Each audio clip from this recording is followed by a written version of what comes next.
Hey guys, Marlo back again with yet another unboxing video. This time it's of my Neca Toys. I believe he's about 7-8 inches tall Godzilla, SHIN Godzilla figure from the latest movie that came out from Japan. This isn't the 2014 American version, but the movie that followed that was released directly in Japan, and I think it had limited showing here in the US. A pretty cool, different interpretation of Godzilla yet again. And I just had to have this for my collection. I love Godzilla, and I really dig this new interpretation of the classic monster.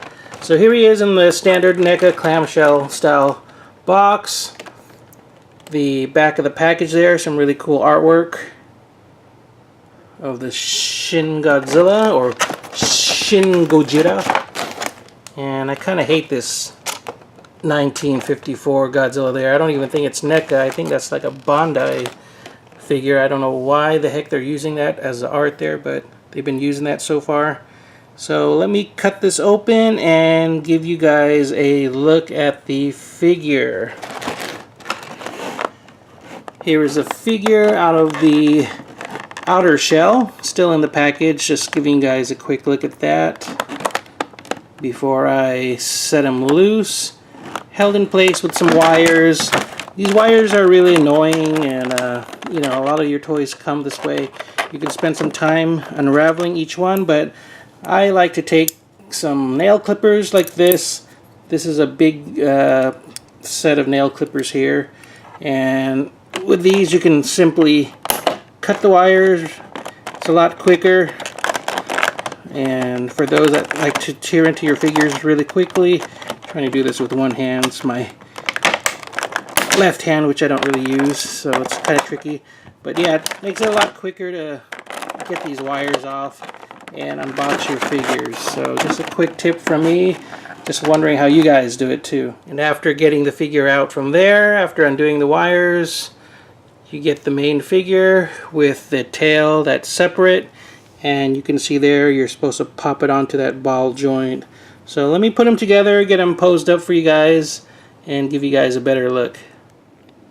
Alright, and here's the SHIN Godzilla figure, posed with his tail attached, and standing tall. I wish I had my other NECA figures. It's not really into scale with the other figures, unfortunately. It's kind of tricky with the Godzilla sizes. This, I believe, is the tallest rendition of Godzilla so far, at over 110 meters, something like that, maybe 120 meters.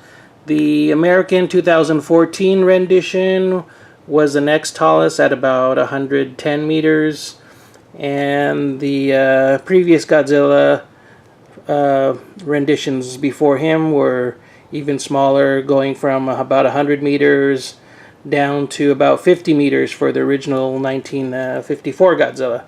So they varied in sizes over the years, and this again is the tallest so far and the most creepy looking.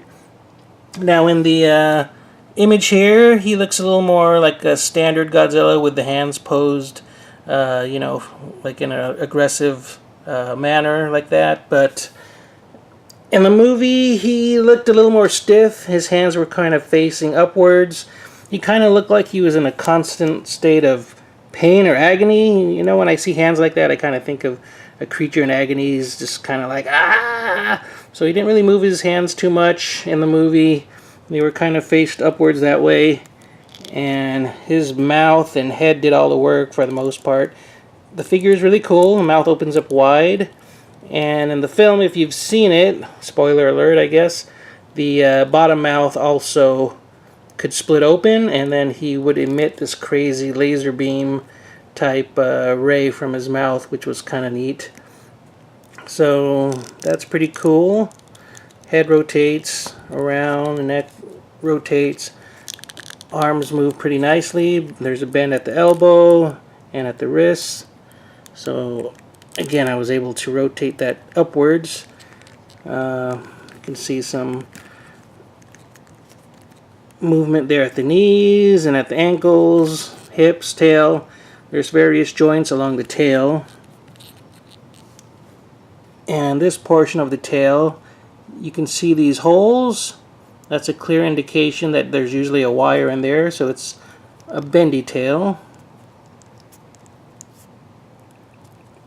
Doesn't really hold in place very well, but that usually indicates that there's a wire inside. And this is the crazy tip of the tail. Hopefully I can get that to focus. Boop, boop, boop. So you can see there some crazy dry brush paintwork. And if, again, spoiler alert, if you haven't seen the movie, the tail would also emit a laser beam. So we'll give you a good look at the spines. Really nice paintwork. Great figure overall for you Godzilla fans. If you couldn't afford the Monster Arts figure, which is in about the same size as this, that figure cost, I think, over $100.